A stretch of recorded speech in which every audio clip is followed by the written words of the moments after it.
അസ്സലാമു അലൈക്കും വറഹ്മത്തുള്ളാഹി വബറകാതുഹു. ലോക ചരിത്രത്തിലെ ഒരു മുസ്ലിമിൻ്റെ പുഞ്ചിരിക്ക് സാമ്രാജ്യത്തിൻ്റെ കൊട്ടാരത്തെ തകർത്ത് തരിപ്പണമാക്കാൻ കഴിഞ്ഞെങ്കിൽ, ആയിരത്തേക്കാൾ വെല്ലുന്ന ആ ഒരു പുഞ്ചിരി കൊണ്ട് സാമ്രാജ്യത്തെ തകർക്കാൻ കഴിഞ്ഞെങ്കിൽ,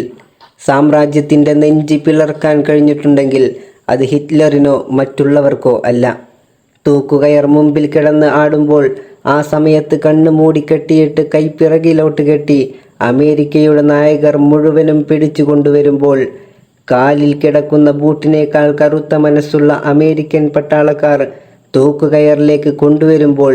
ഒരു ബലിപെരുന്നാൾ ദിവസം ആയിരക്കണക്കിന് ലക്ഷക്കണക്കിന് വിശ്വാസികൾ മൃഗബലി അറുക്കുമ്പോൾ, ആ സമയത്ത് സദ്ദാമിൻ്റെ നരബലി നടത്തി അമേരിക്കയുടെ തൂക്കുകയറിനു മുമ്പിൽ എൻ്റെ മുഖത്ത് നിന്ന് കറുത്ത ശീല മാറ്റടാ എന്ന് പറഞ്ഞ് കണ്ണു തുറക്കുമ്പോൾ, മുമ്പിൽ കിടക്കുന്ന കൊലക്കയറിനെ സുന്ദരി പെണ്ണിൻ്റെ കഴുത്തിലെ വിവാഹമാല പോലെ എടുത്ത് അണിഞ്ഞിട്ട്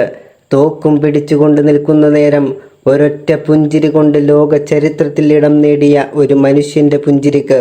സാമ്രാജ്യത്തെ തകർക്കാൻ കഴിഞ്ഞെങ്കിൽ അത് സദ്ദാം എന്ന ധീരനായ ഇറാഖിൻ്റെ പുത്രൻ സദ്ദാം ഹുസൈൻ മാത്രമാണ്.